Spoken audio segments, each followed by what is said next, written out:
अस्सलाम वालेकुम, मैं हूं कलीमुल्ला। आज हम बात करेंगे टर्की में खीरे का कारोबार कैसे किया जा सकता है, इसका तरीकाकार क्या है।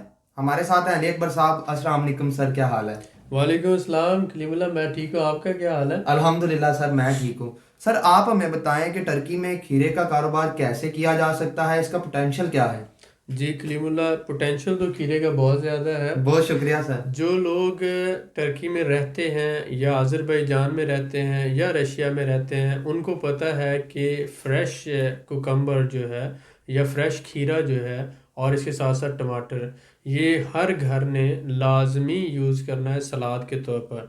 टर्किश कल्चर है कि आपने कोई भी खाना खाना है, जो लंच है या डिनर है, उसके साथ चाहे 300 रुपये का किलो है चाहे 500 रुपये का किलो है, खीरा ज़रूर खाया जाएगा, लंच में भी और डिनर में भी। सलाद का एक टोटल जो है वो 100% कल्चर है।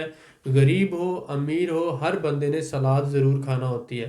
तो इसीलिए 12 महीने टर्की के अंदर खीरा अवेलेबल होता है, आज़रबैजान में भी अवेलेबल होता है। और 12 महीने इसी तरह टमाटो भी, फ्रेश टमाटर और फ्रेश खीरा लाजमी तौर पर अवेलेबल होता है। उसमें ये होता है कि सर्दियों में ये टमाटर और खीरा महंगा हो जाता है, और गर्मियों में क्योंकि अबंडेंट होता है तो इसलिए जो है वो थोड़ा सस्ता हो जाता है। ग्रीन हाउसेस जो होते हैं, ये इसका जो जदीद तरीका है, हाइड्रोपोनिक सिस्टम और ग्रीन हाउसेस का सिस्टम, इसमें 12 महीने जो है वो प्रोडक्शन होती रहती है और काश्त होती रहती है। तो ये जो टेम्परेचर कंट्रोल्ड शेड बनाए जाते हैं, उन टेम्परेचर कंट्रोल शेड्स के अंदर इसकी फार्मिंग होती है खीरे की। और एजियन रीजन जो है, इज़मीर और इज़मीर का जो दूसरा दैनीजली और ये सारा इलाका है, यहाँ पर बहुत बड़े बड़े फार्म बने हुए हैं, ग्रीन हाउसेस बने हुए हैं, टेम्परेचर कंट्रोल शेड्स बने हुए हैं, जहाँ पर तकरीबन 1 लाख टन जो है वो खीरा पैदा होता है। और खीरे की एक दूसरी किस्म है कुकम्बर, और दूसरा जो है गैरकिन। गैरकिन के नाम से जो एक किस्म है, जिसे हम देसी खीरा कह लें। एक खीरा तो होता है जो बड़ा होता है, और एक होता है जो छोटे साइज का होता है, जिसे हम देसी खीरा भी कहते हैं, छोटे साइज का खीरा भी कहते हैं। ये जो खीरा है, ये पिकल्स बनाने में यूज़ होता है, यानी कि अचार। अचार जो है वो इसी तरह से आप विनीगर के अंदर भी बना सकते हैं, ब्राइन सोल्यूशन के अंदर भी बना सकते हैं, साल्ट वाटर के अंदर भी बना सकते हैं, डिपेंड करता है। लेकिन इसकी प्रोसेसिंग करके इसके जार्स बनाए जाते हैं और इसको जो है प्रिजर्व किया जाता है, और वही पिकल्स जो है फिर पूरी दुनिया को एक्सपोर्ट होते हैं, और उसको साथ ही साथ विंटर सीजन में बहुत ज़्यादा यूज़ किया जाता है। तो आप ये समझे कि खीरा जो है तकरीबन $80 मिलियन की एक्सपोर्ट होती है फ्रेश खीरे की टर्की से। और इसके साथ साथ खीरे के जो पिकल्स हैं, बहुत सी कंपनीज उसका अचार बनाकर वो पूरी दुनिया को एक्सपोर्ट कर रहे हैं। आपकी नज़र में हो सकता है कि ये बहुत ही सिंपल सी बात हो या इतनी अहम ना हो, तो $80 मिलियन जो है सालाना टर्की सिर्फ इसी की एक्सपोर्ट से कमा रहा है, फ्रेश खीरा। और उसके साथ साथ आप ये समझ लें कि खीरा 300 रुपये किलो होता है सर्दी के सीज़न में यहाँ पर। और आप समझते हैं कि किलो कितने ज़्यादा ज़्यादा 3 खीरे उसमें पड़ेंगे। जी सर, तो ऐसा ही। इसी तरह से जो है वो बहुत ज़्यादा जो है इसका पोटेंशियल है, जो इसकी होलसेल कर रहे हैं या जो लोग इसकी फार्मिंग करते हैं, जिन्होंने अपने ग्रीन हाउस शेड बनाए हुए हैं, साल के 12 महीने कंट्रोल टेम्परेचर के अंडर वो वहाँ पर जो है इसकी प्रोडक्शन करते हैं और फिर इसको होलसेल करते हैं, मंडियों में लेके जाते हैं, या फिर जो कंपनीज एक्सपोर्ट कर रही हैं वो वहाँ से बाय करती हैं। जी सर, माशाल्लाह, जैसा कि आपने बताया तो खीरे का पोटेंशियल काफ़ी अच्छा है। जी जी। सर मैं आपसे जानना चाहूँगा कि टर्की के किन इलाकों में खीरा पैदा होता है? जी, जैसे मैंने बताया कि जो इज़मीर का इलाका है, पहले तो यहाँ पर बहुत ज़्यादा कॉटन ग्रो होती थी। जी सर। अब जो है यहाँ पर टेम्परेचर कंट्रोल शेड्स बनाए गए हैं, और वहाँ पे ग्रीन हाउसेस हैं। जी वो सर। उनके अंदर जो है ख़ास टेम्परेचर मेंटेन रखा जाता है सर्दी के अंदर भी। और वहाँ पर जो है खीरा जो है समझ लें 85% जो पूरे टर्की की प्रोडक्शन है, इज़मीर, दैनीजली और ये जो दूसरे शहर हैं इसके जी एशियन सर। रीजन के, इसी रीजन के अंदर 85% खीरा पैदा होता है। जी और सर। यहाँ से खीरा फिर पूरे टर्की में जो है लोकली जाता है, मार्केट होता है। पूरे टर्की की जो लोकल डिमांड है वो पूरी होती है, और यहीं से फिर आगे आज़रबैजान है, रशिया है, रोमानिया है, यूक्रेन है, इन ममालिक को फ्रेश खीरा और साथ ही साथ जर्मनी तक को एक्सपोर्ट होता है। जी सर, बिल्कुल ठीक हो गया, बहुत शुक्रिया। सर मैं आपसे जानना चाहूँगा कि दुनिया में खीरे के बड़े एक्सपोर्टर ममालिक कौन से हैं? जी बिल्कुल, ये बहुत अच्छी इन्फॉर्मेशन है। बहुत उसमें शुक्रिया। आप ये देखें कि जो बड़े बड़े एक्सपोर्टर ममालिक हैं, टॉप एक्सपोर्टर, उसमें स्पेन 26% पूरी दुनिया की जो है कुकम्बर प्रोडक्शन के हवाले से या खीरे की प्रोडक्शन के हवाले से पूरी दुनिया का 26% सिर्फ स्पेन जो है पैदा करता है। उसके बाद मैक्सिको जो है 21% है। उसके बाद नीदरलैंड जो है वो 19% है, कनाडा 9% है, अमेरिका 2% है, जर्मनी 3% है और बेल्जियम 2%, टर्की 2% है, ईरान 1.9 है, चाइना 1.5 है और ग्रीस 1.5 है। तो अगर आप देखते हैं तीन बड़े ममालिक हैं जिनमें स्पेन है, मैक्सिको और नीदरलैंड, ये तीनों ममालिक पूरी दुनिया का 60% कोकम्बर और गैरकिन जो है वो पैदा करते हैं और फिर आगे पूरी दुनिया को एक्सपोर्ट होता है फ्रेश खीरा।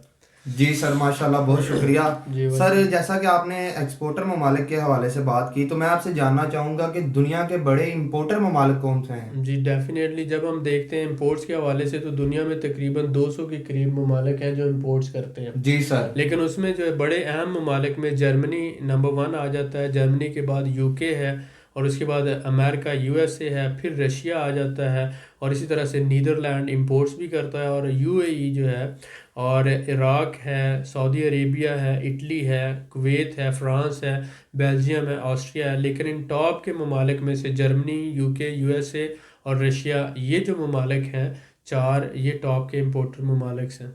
जी सर, बिल्कुल ठीक है। सर, मैं आपसे जानना चाहूँगा कि टर्की में खीरे की काश्त बड़े पैमाने पर क्यों की जाती है?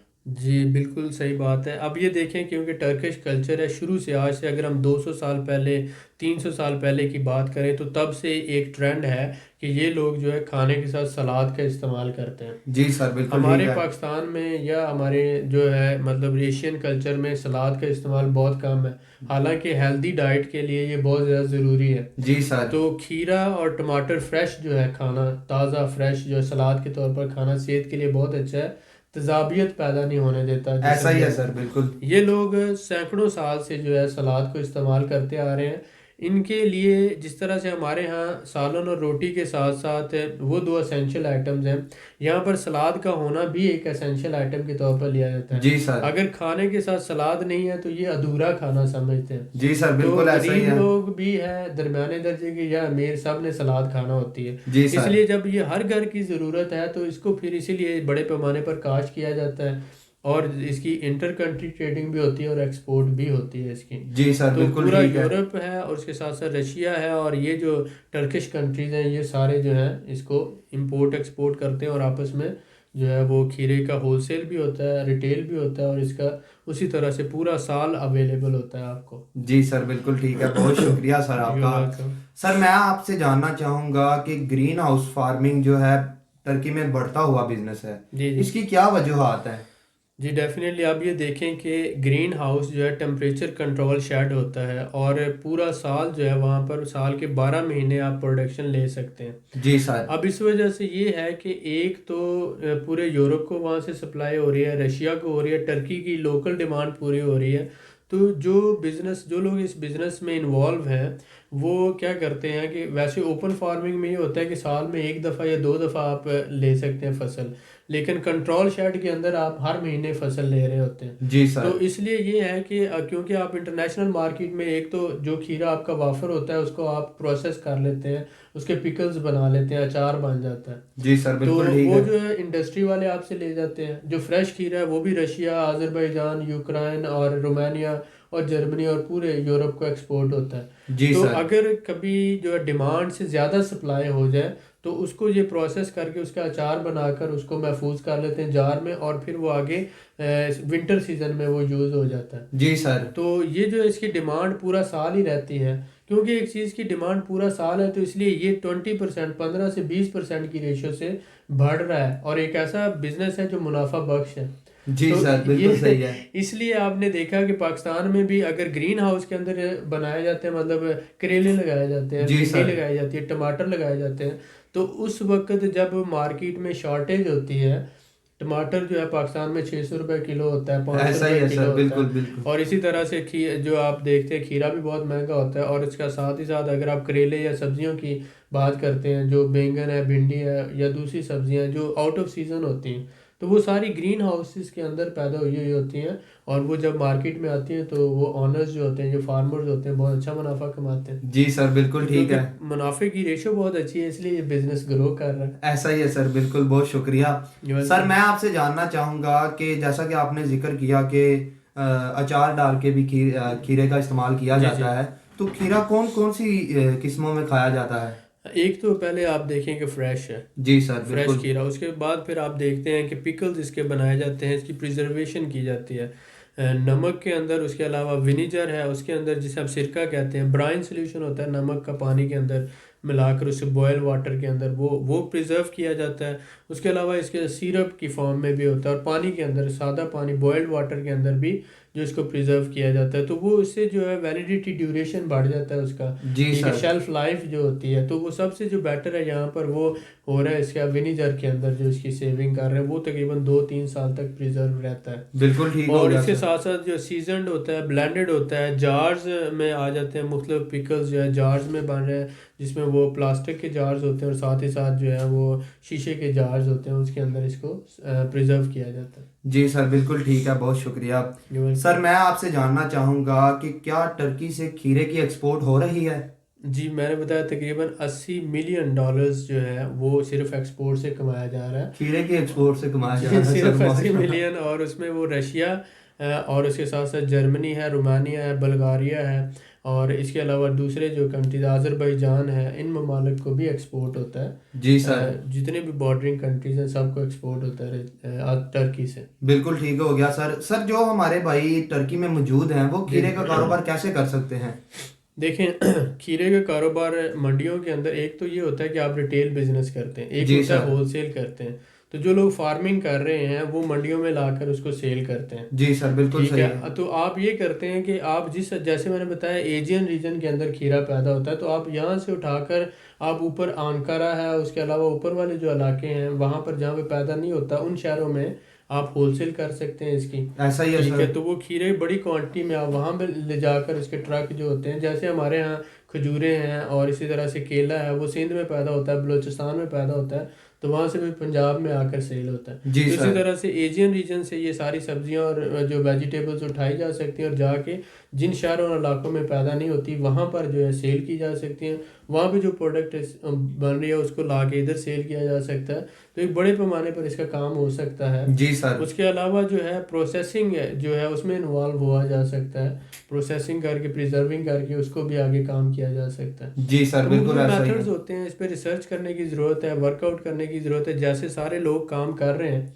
या फिर ये हो सकता है कि ज़मीन लीज पे लेके अपने शेड बनाए जा सकते हैं, और उसमें मतलब एक शेड बनाने का ज़्यादा से ज़्यादा खर्चा है, ज़मीन की लीजिंग के साथ शेड बनाने का $10,000 खर्चा है। जी और सर। हमने रिटर्न ऑफ इन्वेस्टमेंट के हिसाब से देखा 2 साल में वो अपनी पूरी इन्वेस्टमेंट निकाल लेता है। जी सर, बिल्कुल तो ठीक दो है। शेड बना लें, 3 शेड बना लें, वो आपकी 20 साल की मेहनत है, 2 साल में आपका पैसा पूरा हो जाना, और उसके बाद वो आपको 20 साल तक पैसा देते रहेगा। तो आप एक शेड बनाएं, 2 बनाएं, 3 बनाएं, जितनी आपकी कैपेसिटी है उस हिसाब से आप शेड बनाते जाएं। जी सर, अगर आपकी ज़मीन अपनी है तो 5,000 खर्चा आएगा एक शेड बनाने का, बिल्कुल लंबा जो ठीक है है। तकरीबन 50 मीटर लंबे, और मैं 5 मीटर चौड़े शेड की बात कर रहा हूँ, 5 मीटर चौड़ा और 50 मीटर लंबा।